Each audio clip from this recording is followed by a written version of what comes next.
Este canal se hace con el sacrificio de todos, y para poder seguir llevando nuestros mensajes liberadores, necesitamos de tu ayuda. Sé nuestro Patreon.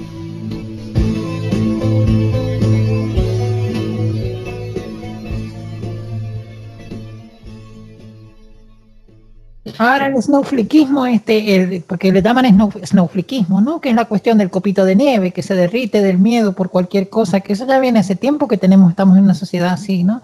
Y quizás por una falta de trascendencia de valores morales, ¿no? Una sociedad completamente desterritorializada, como decía Deleuze, donde no tiene ningún incentivo, digamos, de ninguna clase, porque convengamos que el ser humano actual es incapaz de hacer algo memorable, ¿no? Estamos ante seres que no hacen nada memorable. Ahora, ¿cómo podemos curarnos de esto, Félix?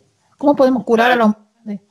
Mira, antiguamente había una idea de la vida como épica. Se suponía que había una vida épica.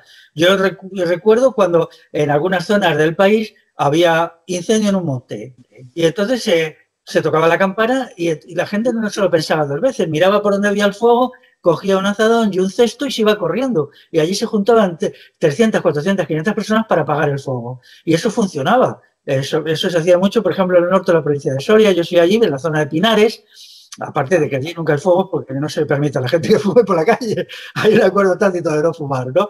Pero había como un sentido cívico, o por ejemplo, si se quemaba la casa del vecino, uno entraba allí. Si alguien se caía a un río, uno se tiraba y le sacaba, ¿no? Y eso era algo era parte de la vida cotidiana de las personas, ¿no? Y entonces sí, y eso era así. O por ejemplo, si el vecino de al lado pues estaba enfermo, se le iba a ayudar y se hacía la comida y la cena para sus hijos hasta que sanara. Y eso daba a la gente mucho entusiasmo, mucha euforia, mucha cooperación. Entonces eso se ha perdido ahora porque nos han dicho las instituciones te cuidan. Ya ha llegado el virus y no te cuidan, te matan.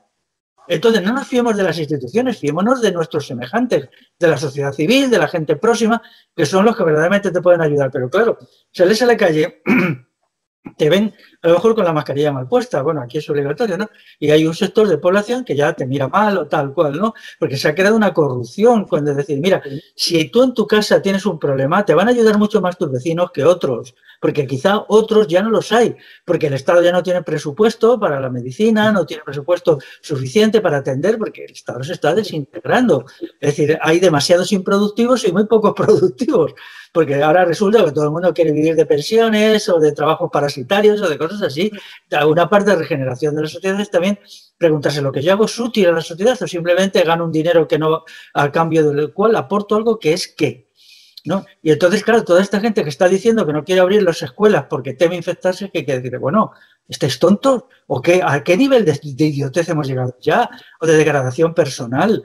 Vamos a ver, ¿qué queréis? ¿Que dar clases vestidos con este traje de astronauta para que los niños de 5 años se asusten, no vean nunca la cara y acaben todos teniendo pesadillas por la noche? Hombre, no puede ser. Tenemos que tener un respeto y un cariño por los demás que si eso... Pero es que todo esto da idea del grado de degradación. Y lo contaba, lo que yo he vivido en estos años, cuando me hacían estos ataques tan feroces, había unos ataques que no me dolían, eran basura, ¿no? Pero cuando veía gente que tenía miedo incluso a saludarme en la calle, en concreto, en algún caso, y decía, José, este hombre que somos tan amigos, y me da la mano deprisa y se va corriendo, porque ¿qué tiene miedo? Que a lo mejor le hagan una foto y le vean conmigo y luego se la cuelguen en las redes sociales. Joder, es que es terrible esto. A mí me daba pena esa persona, ¿no? Entendedme lo que quiero decir, me daba pena esa persona, ¿no? Decía, ¿hasta qué nivel este amigo al que yo quiero, al que respeto, se ha degradado? Porque el miedo no nos puede hacer caer tan bajos, ¿no? O cosas así, ¿no? Y entonces ahora veo que eso, que eran pequeñas anécdotas en realidad, de pues unas docenas de personas, se ha convertido en un fenómeno social, ¿no? Y entonces, claro, tenemos que criticarlo, animar a la gente, porque además se siente uno mucho mejor cuando dice, he hecho esto, he cumplido con mi deber moral, he atendido, he ayudado, he estado en mi sitio. Eso te produce una satisfacción moral intensísima, emocional, interior, que hoy se ha perdido, porque estas cosas ya no se hacen, ¿no? Cuando ayudamos a los demás, pero no de una manera prepotente. Hay una forma mala de ayudar. Yo estoy en contra de eso, ¿eh? Ayudar desde arriba, no. Ayudas a tus iguales y esperas una justa correspondencia. Y cuando ayudas no te crees superior a los que ayudan. Simplemente pues esa persona está en una situación difícil y la ayuda. Punto final. Y mañana te va a ayudar él a ti. No eres superior, solo es un momento coyuntural, ¿no? Entonces, todo esto pues, son los valores que hay que recuperar. Yo tengo un libro de ética que trata sobre esto también y que el subtítulo del libro es Por una sociedad convivencial, ¿no? Pero bueno, también es bueno que esto pase porque vemos hasta qué punto hemos llegado, hasta qué abismos de miseria y degradación hemos llegado y a partir de ahí se puede dar el impulso hacia arriba, ¿no? Porque a veces es necesario que las cosas caigan para que luego vuelvan a subir, ¿no? Y en ese sentido yo soy optimista con todo lo que está pasando, ¿no? Y lo que tú has dicho, Daniela, sobre esta, que nunca había oído, esto como es copito de nieve, ¿no? Pues desde luego aquí en mi país hay demasiados copitos de nieve, a ver si nos limitamos a ser seres humanos y no copitos de nieve. Además, fíjate lo curioso de eso, Félix, que esto de los copitos de nieve, tú estás hablando de gente que hace algo por los demás, ayudan a los demás, y la mayoría de los copitos de nieve lo que están haciendo es quejarse del patriarcado, por ejemplo, en Facebook. O sea, ¿qué puedes tener más alejado de una cosa de contribuir a tu comunidad que en una cosa totalmente desterritorializada, despersonalizada, como es en Facebook, hacer publicidad de una abstracción, ¿no? Del hombre violador, no sé, de una fantasía, porque convengamos que son fantasías las que tiene esta gente en la cabeza. Y a eso se dedican, o sea, no se dedican a la comunidad a nada, no sé. Tal, una enfermera, ¿no? Aparentemente era una chica joven. Y decía, aquellos que creen que el virus no hace las cosas gravemente y que tampoco hay que tomárselo con tanto, le pido que venga a mi hospital y cumpla las funciones que yo. Vamos a ver, hija mía, mira, primero, tú eres enfermera, tú tienes que hacerlo. Claro, tú tienes que hacerlo y es así, lo tienes que hacer con alegría y con amor por los pacientes que te lleguen, sean de coronavirus o de lo que sea. En segundo lugar, no te da derecho lo que tú estás haciendo a utilizarlo demagógicamente para atacarnos a nosotros, porque tú eres enfermera, vale, pero yo como persona normal, como ciudadano de la calle, puedo decir algunas cositas sobre el virus, la epidemia y tal. Y entonces hacemos un debate en que tú pones tus posiciones y yo las mías. Y a lo mejor si en vez de salir así, con toda esa carga de mascarilla y casco y tal y cual, salieras como a pecho, a cara descubierta, entonces, y tus pacientes te vieran como una persona y no como un bólido, entonces resultaría que se curarían antes, ¿no? Y si en vez de confiar tanto en la tecnología y bla, bla, bla, todo eso, confiaras en tratarles con cariño, darle un palmadito a la espalda, decir eso de no pasa nada, en 3 días estás bien, todo esto, y les dejaran, porque es que es terrible, por lo visto algunos en las residencias no les dejaban ni hablar por el móvil, porque claro, si tenían el móvil le contaban a los familiares lo que les estaban haciendo, entonces les retiraron el móvil. Es el colmo, porque nada cura más. El efecto placebo, ¿qué es el efecto placebo? Se ha hecho montones de veces. Se coge algo que es inocuo, se reúne a un grupo de personas y le dice, mira, esto, que es un torroncito de azúcar pintado de un color, os va a curar de una grave enfermedad. Y entonces, si el médico o enfermera o quien sea, o científico, lo hace con suficiente don de gentes, alegría y tal y cual, resulta que las personas, un alto porcentaje de quienes los toman, mejoran de sus dolencias. Entonces, lo que necesitamos son muchos médicos placebo y muchas enfermeras placebo. Y eso se resuelve teniendo una actitud positiva hacia el humano de cariño. Mientras que se está haciendo un placebo negativo. Claro, si el que llega al hospital llega aterrorizado, llega angustiado, se le mete en un sitio donde no ves la cara de nadie, se le tumba en una cama, se le empieza a hacer pruebas con aparatos terroríficos donde tienes que estar media hora solo, pues entonces esa persona, claro, se asusta, lógicamente, ¿no? Incluso cómo se ha degradado respecto a los médicos de hace 40 años que lo que te curaban no sabían mucho de medicina y tenían muchos elementos curativos, pero eran tan simpáticos, tan seguros de sí mismos, te trataban tan bien que todo eso no salía de allí muy reconfortado. Yo recuerdo cuando era niño que, nada, esto no es nada, tal, hazte esto, bla, bla, bla, bla, vale, venga, el siguiente. Y entonces, con ese trato humano positivo que lograban más que ahora con toda esta cultura de la tecnología, que yo no digo que en algunos casos poco la tecnología es útil, poco, pero en algunos, pero en la mayoría de los casos no es así. Hay que movilizar las fuerzas curativas del ser humano. El ser humano tiene un potencial curativo y eso hay que hacerlo a partir de que imbuirle confianza, decirle, nada, no te preocupes, que tu organismo va a reaccionar, vas a estar 2, 3 o 4 días, a lo mejor con fiebre o tal, pero luego el organismo va a pasar a la ofensiva y lo va a barrer todo y vas a encontrar mejor. Entonces, además, tú fíjate la contradicción ahí, Félix, ¿no? Porque no sé si te acuerdas del libro de Camus, de La peste, que hay un personaje ahí que se siente mal siendo enfermero porque él sabe que hay gente que ha salvado, pero también hay gente que ha enfermado. Entonces, el que trabaja en la salud debiera ser el último en culpar al otro, ¿no? Porque claro, él ya de por sí tiene implícito ese, digamos, ese malestar consigo mismo, ¿no? O sea, hay una contradicción ahí. Tú como médico lo que debieras hacer es lo contrario de lo que están haciendo, ¿no? Porque el médico es el que está primero expuesto antes que nadie. Claro, forma parte de, como antes decía, de los bomberos no pueden decir no me meto ahí porque hay fuego, es que realmente les corresponde a ellos, pero también si yo estoy enfermera le contesto y digo, mira, yo no tengo ningún inconveniente en meterme en una sala de personas con el coronavirus y cumplir una función cívica de estar unas horas con ellos allí, a lo mejor no les puedo dar ninguna ayuda clínica, pero estoy seguro que les puedo dar muchas palmadas en la espalda y decirles que no se preocupen y tal, porque, vamos a ver, yo me he analizado, autodiagnosticado y creo que estoy sano. Y si estoy sano, sé que en caso de que me afectara el virus sería levemente. Luego, pero claro, si voy allí digo esto no me van a dejar entrar porque me pondrían cascos y de todo. Yo con cascos no entro porque para asustar a la pobre gente que está metida en el hospital ya se valen los médicos y los enfermeros. Pero claro, eso también es un problema de análisis de cada cual. Por ejemplo, si una persona dice, pues es que mi salud no está bien, pues no debe de hacer esas cosas, no debe de estar en contacto con personas que tengan el coronavirus. Eso ya es la responsabilidad cada cual. El conócete a ti mismo de la filosofía griega de Sócrates también incluye el conócete médicamente. O sea, todos podemos echar un vistazo a los últimos 2 años de nuestra vida y saber cómo estamos de salud.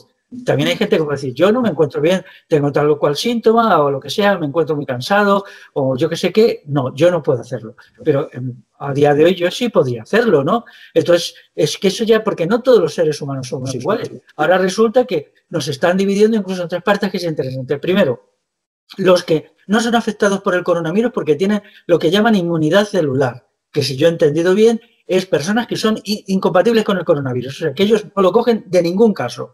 Y eso puede ser un porcentaje alto de la sociedad.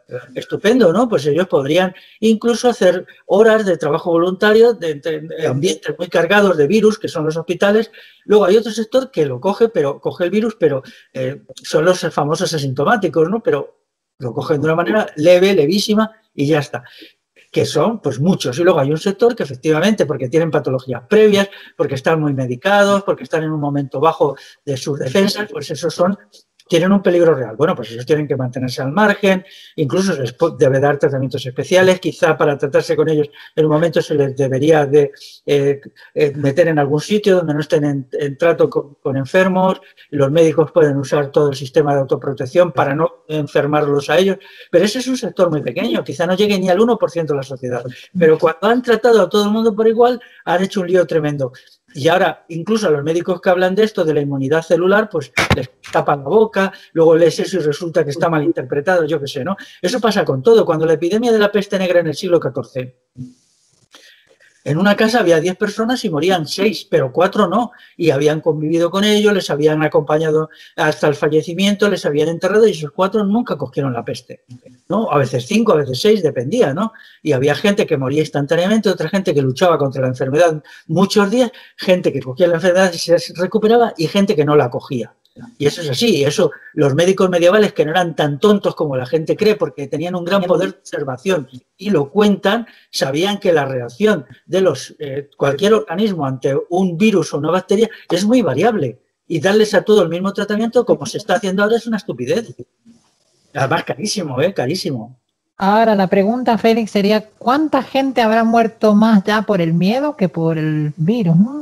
Yo creo que el número de muertos por el miedo, directa o indirectamente, está superando por mucho la gente que ha muerto del virus, ¿no? Sí, sí, no sé, mucho. Creo que el turno de Enrique, a lo mejor tiene alguna pregunta para ti, Félix. ¿Enrique? Bueno, yo dije que por ahora está servido, pero sí es verdad una cosa que has comentado sobre la medicina, es que además justo hace unos días con un amigo he estado discutiendo precisamente porque, claro, tienen... Y es que es algo que me frustra y yo creo que esto sí te lo voy a convertir en pregunta porque, claro, yo sí tengo la suerte de estudiar historia y que me desmientan los mitos de la historia medieval y ya de por sí la historia oficial pues tiene lo que tiene. Pero claro, es decir, vienen con los mitos estos de que la gente era tonta hasta que llegaron los señores con peluca y entonces ya todos se volvieron listos. Entonces, claro, es decir, cuando tú tienes una información ya sea clínica, histórica, filológica, a veces no soy capaz o la gente no es capaz de transmitir eso sin tener cierta prepotencia o utilizar un lenguaje comprensible. Y eso es algo que quiero lograr y creo que muchos queremos lograr a la hora de transmitir que no es cuestión de ser un profesor, sino de tener un conocimiento concreto en esa materia y transmitirlo de forma que sea entendible y asimilable. Claro. Sí, mira, en la peste medieval la peste se contagiaba de dos maneras. Estaba la bubónica, que era transmitida por las pulgas de las ratas, y luego estaba la pulmonar, que era la llamada peste negra, porque se te ponía el cuerpo negro, que había hemorragias, y ese se transmitía por el aire. Era el aire, era también... Y los médicos de la época ya se dieron cuenta de la transmisión aérea, y lo que hacían era meter en las casas, por ejemplo, mucho vinagre. El vinagre es un gran desinfectante, es un gran antiséptico, y entonces con el vinagre desinfectaban el aire, impedían o dificultaban la transmisión, y también quemaban ciertas hierbas que tenían un efecto también antiséptico. Luego ellos habían comprendido ciertos elementos que ahora también pueden ser útiles. Yo me pregunto si en muchos hospitales que están hasta arriba de enfermos en el momento clave, si se hubieran usado sistemas de desinfección del aire, incluso simplemente pues el vinagre, o quemar ciertas plantas, o hacer ciertas, añadir al aire, expulsar el aire, no hubiera sido mucho más sano, porque no olvidemos que donde se ha infectado muchísima gente es en los hospitales. Los hospitales son sitios donde hay una gran concentración de virus y de bacterias, sobre todo en estos hospitales nuevos donde no se pueden abrir las ventanas, y allí te encuentras con estos regímenes de aire acondicionado que son funestos, ¿no? Que son muy funestos, y que eso no se debería permitir. Se tienen que abrir las ventanas, que entre el sol, que corra el aire un poco y tal, ¿no? Para no haber esta superconcentración. Entonces, con estos procedimientos, pues pararon un poco la peste negra, en la versión sobre todo más conocida, más terrible, que era la peor, que era la que se producía a partir de la contaminación aérea, ¿no? Por las gotitas de saliva, muy parecido a cómo se contagia también el coronavirus, ¿no? Entonces, aquí pues todo esto no, porque hay como un desprecio por los procedimientos antiguos que a veces eran muy eficaces, y ahora pues se cree. Y luego lo de la mascarilla, pues ya se han hecho estudios completos. Una mascarilla a los 3 o 4 días de llegar está llena de virus, de bacterias, de hongos, de no sé qué, porque claro, te la pones ahí, no puedes respirar bien. Por ejemplo, esta idea de que hay que llenar los pulmones de aire a fondo para tener buena salud, igual que comemos bien, respiramos bien. No puedes respirar, ¿no? Haces así, pues, se te mete la mascarilla en la boca, ¿no? Se está creando en realidad una humanidad enferma a partir de procedimientos que no son adecuados. Por tanto, esto es así. Cuando llegaron los empelucados, tú te refieres a los ilustrados y a filósofos dieciochescos, entiendo, pues ellos empezaron a reír de muchas cosas que se suponían que eran supersticiones populares, pero algunas de esas supersticiones podían estar equivocadas, pero otras no lo eran resultados de la observación, de decir esto funciona y esto no, ¿no? Como lo que yo decía, se cogían braseros, se echaban ascuas y se hacían allí, que se llamaban saumerios, ahora me he acordado, o bien se hacía hervir agua con plantas aromáticas, o bien se quemaban plantas aromáticas. Y esto hoy se podría, supongo yo, perfeccionar, ¿no? Entonces hay mucho desprecio. Hay algún médico, algún amigo mío como Enrique Costa, que valora mucho la medicina hipocrática y la de Galeno, con todo lo que es, pues era una medicina muy basada en nociones naturales. Claro, el Galeno y todos estos han vivido hace 2500 años, y él es muy partidario de recuperar al menos una parte de los conocimientos de la medicina hipocrática, que era una medicina sencilla, que se basaba en categorías observables y que no exigía estos gastos tecnológicos tan fuertes que a veces, pues sinceramente, no valen para nada. Si uno va a un hospital y mira un poco, se da cuenta que 1/3 de los chismes tecnológicos que tienen por allí ni se usan nunca, porque es todo gastos de representación. Al enfermo hay que decirle, mire usted, somos tan listos que tenemos todo esto lleno de chismes, y los chismes no juegan más que esa función, estar allí para que se les vea. Y luego preguntas a alguna enfermera o enfermero con la que haces amistad y dices, y esto, bueno, este aparato no lo usamos nunca, ¿y por qué está aquí? Esto vale mucho dinero, ¿por qué no lo usan? Bueno, es que no sirve de mucho. Bueno, entonces hay que quitarlo, ¿no? Y claro, se han creado unos espacios hospitalarios en donde lo que predomina es una tecnología deshumanizada. Pero no hay mucho de cierto, Félix, ¿no ves mucho de cierto en que la tecnología al final como que, porque convengamos que los métodos que están usando para tratar esta pandemia no son tecnológicos, son medievales, brutos, ¿no? Entonces como que la tecnología nos falló, ¿no? Si estamos con métodos del siglo XIV, entonces que la tecnología no pudo vernos un futuro bueno, ¿no? Los respiradores, por ejemplo, las continuas, por ejemplo, escáneres o radiografías que hacen a los enfermos para ver la evolución. Todas estas pruebas son bastante negativas. Hay que evitarlas todo lo que se pueda, ¿no? Luego es verdad que lo que te dicen, lávate las manos, ponte la mascarilla y conserva 1 metro de distancia, que en la Organización Mundial de la Salud dice 1 metro y aquí el gobierno español dice 2, no sé por qué. Pero Bueno, me refiero a otras enfermedades, como puede ser, por ejemplo, pues los cánceres, tal, que entonces hay una exhibición de una tecnología potente, ¿no? Y entonces los médicos han olvidado el trato humano, el trato cálido, la relación con las personas, y que cuando el individuo entra en el hospital, pues se sienta acogido, se sienta a gusto, no vea aquello todo algo intimidante, ¿no? Pero claro, esta medicina tiene que intimidar al paciente. Antes ya de lo del coronavirus, lo que hace un médico, y esto tienen que cambiar, y si no vamos a ir contra los médicos, es asustar al paciente. A ver, los médicos que nos están viendo, dejar de asustar a los enfermos, darles ánimos, porque si no vamos a ir contra vosotros. Porque no puede ser. No puede ser que empiecen, no, le puede pasar esto, te puede pasar lo otro, tal, y la persona se da allí intimidada. ¿Para qué? Para maximizar el gasto sanitario. Es decir, luego le colocan una serie de pastillas y de tratamientos que de otra manera no se los tomaría. Entonces se ha creado una medicina consumista que en realidad es una medicina que se basa en el miedo para que el paciente consuma. Cuando en realidad el 90% del consumo de medicinas y tratamientos sabemos que es inútil. No solamente inútil, sino contraproducente, porque la mayoría de las medicinas son tóxicos muy potentes que debilitan al organismo. Yo no digo que en algún momento no puedan usarse, pero de forma habitual no. De forma habitual hay que dejar que el propio organismo reaccione. Entonces, pues esta medicina tecnologizada, quimizada, que ignora las capacidades autocurativas del organismo. Esto lo vemos mucho en los animales salvajes, ¿no? Los animales salvajes pues se curan bien, no tienen muchas enfermedades y hay que tener paciencia a veces. Cuando una persona está enferma hay que saber estar enfermo. En que hay una expresión que dice, es que esta persona no sabe estar enfermo, saber estar enfermo es esperar. Esperar, por ejemplo, las personas que tengan síntomas del COVID no vayan corriendo a un hospital, no, esperen. Esperen en su casa. Si tienen personas de riesgo mayores o tal, pues entonces confínense, pero si no, siguen haciendo vida normal. Esperen 2, 3, 4, 5, 7 días a que su propio organismo reaccione.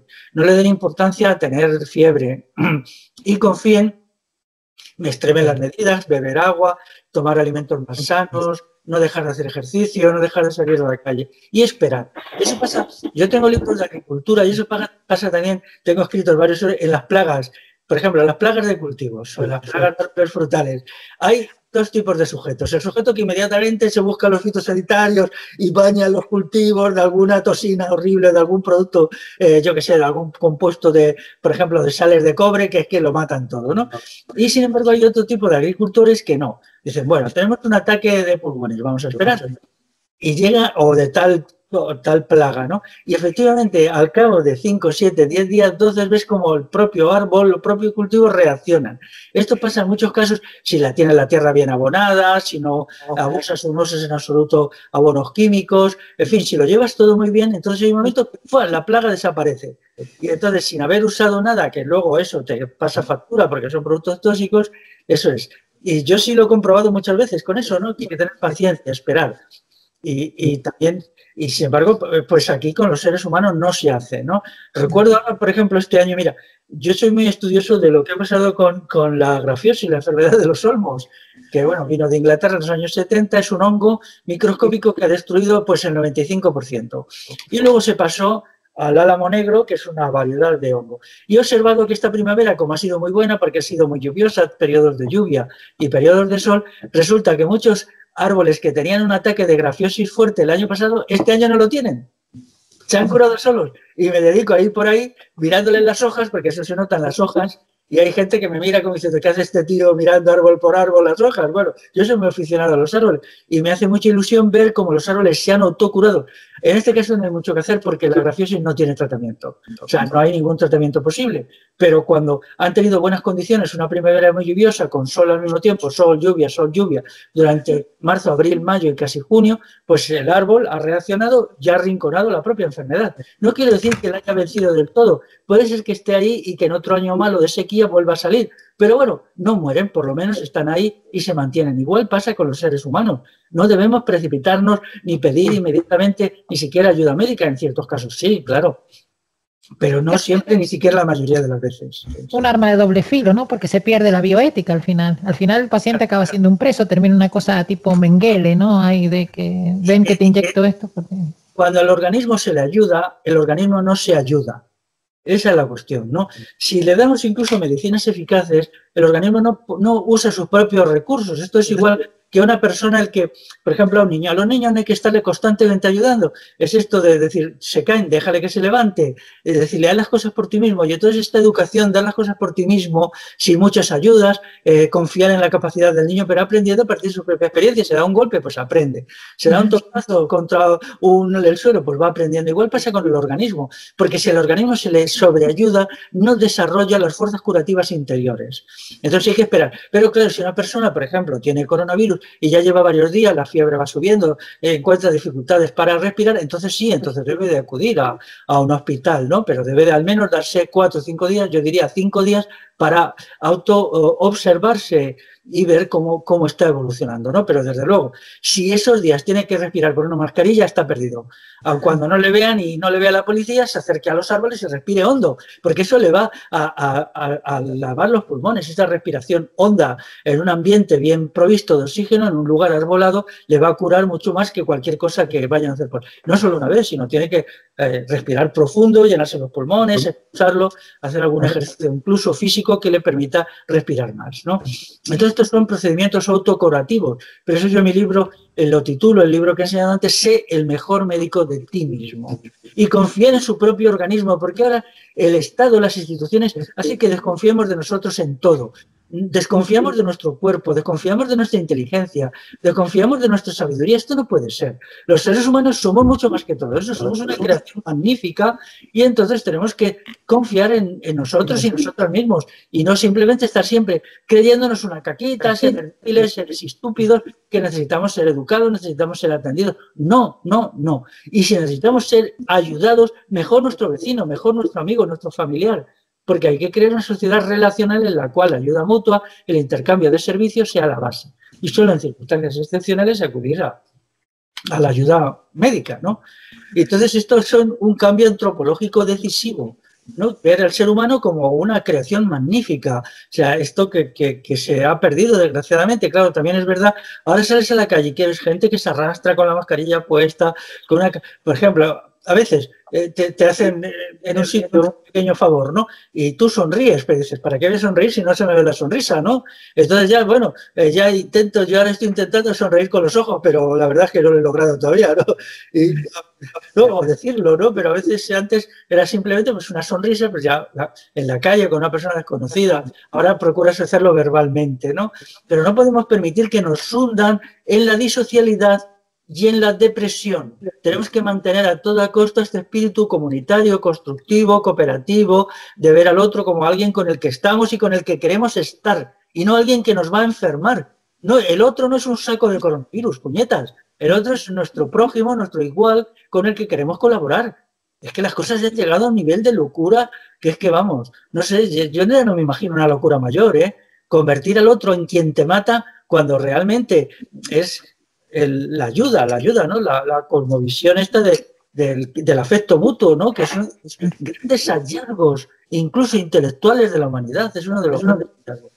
Es lo raro, ¿no? Que en vez han tomado el camino equivocado. Si ya veníamos con números altos, tasas altas de suicidio y depresión, lo que ha hecho todo el sistema, digamos, es aumentarlo. O sea, empujarlo al lado contrario de donde debieran haberlo empujado. No sé, Javi, ¿quieres para ir cerrando preguntarle algo a Félix?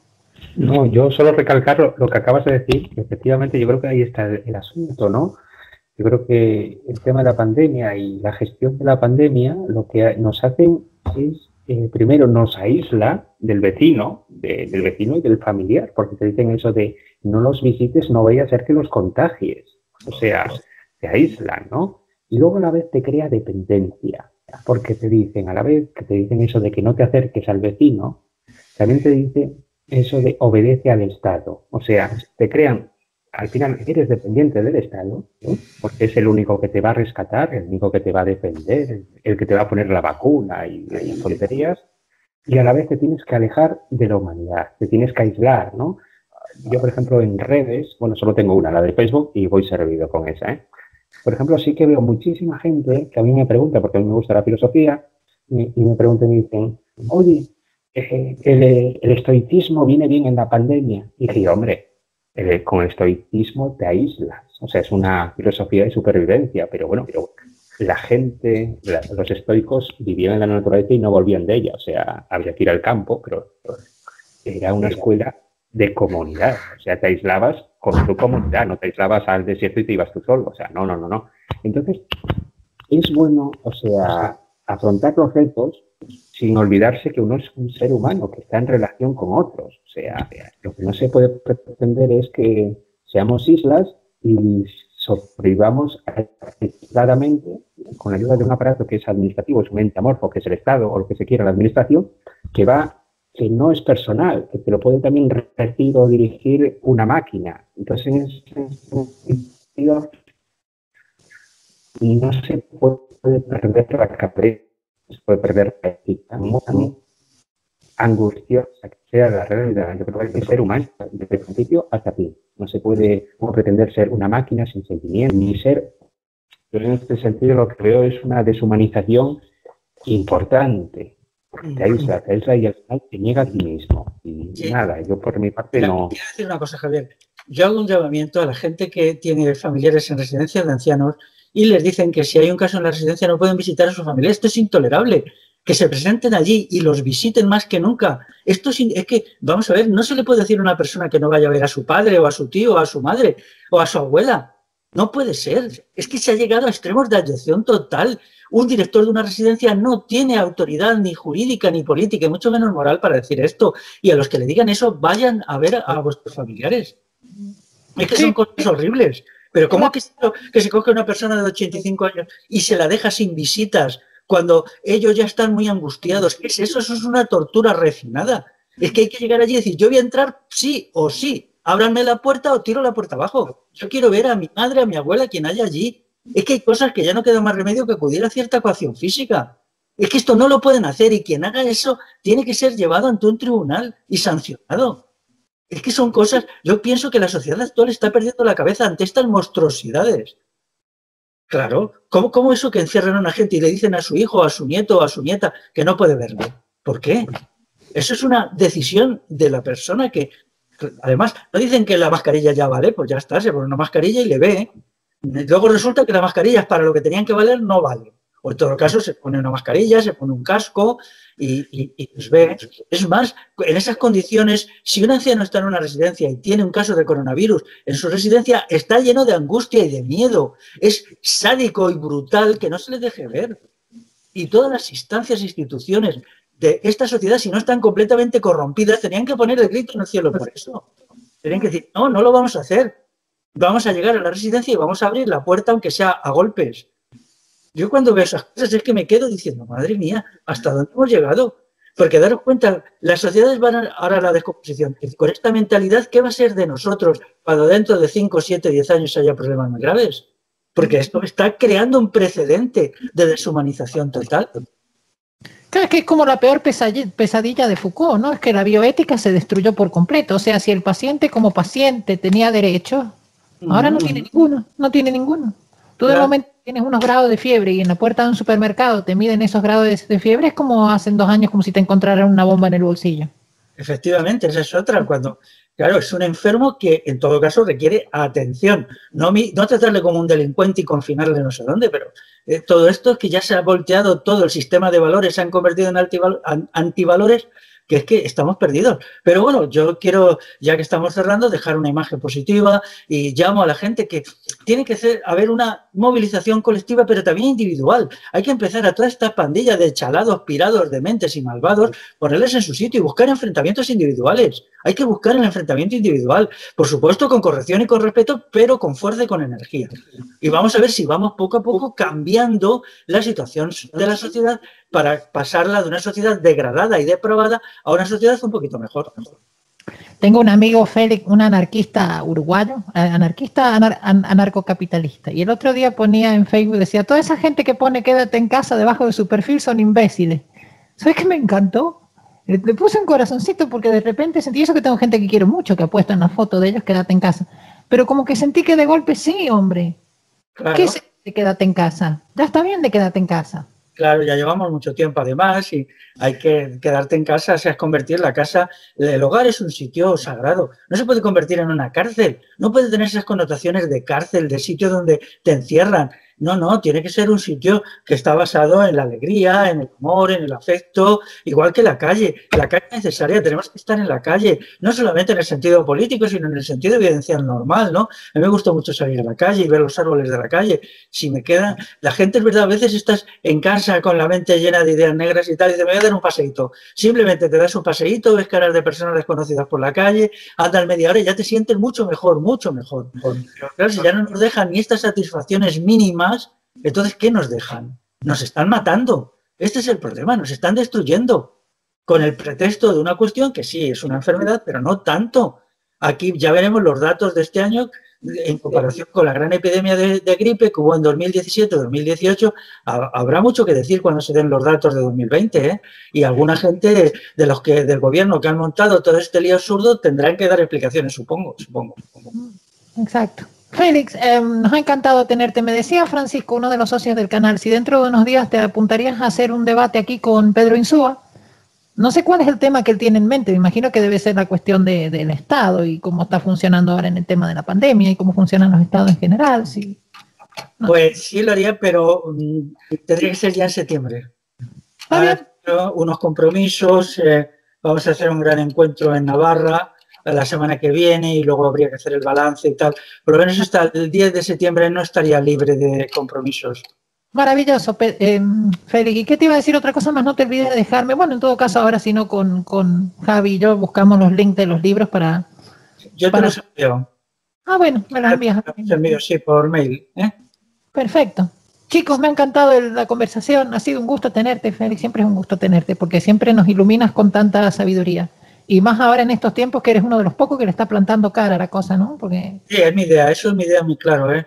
Mi idea es dar la cara. Yo no soy una persona que me escondo, ni quiero ir de intelectual comprometido en palabritas. Para mí, la acción, el combate, la responsabilidad, el sentido cívico, el deber cívico, son valores que tengo muy arraigados y que ahora, en cierta medida, pues la evolución de los acontecimientos me permite aplicarlos. O sea, lo cual, bueno, pues me alegra, ¿no? Que todo el lado malo, que es la gente que está muriendo, tiene un lado bueno, ¿no? El lado malo es ese, pero el lado bueno también es que esto nos eleva nuestra calidad humana si nos hacemos responsables, si, pues esto, cogemos el toro por los cuernos, que es lo que hay que hacer, coger el toro por los cuernos y no dejarse intimidar por lo que son, en definitiva, una panda de irresponsables, malvados y cobardes.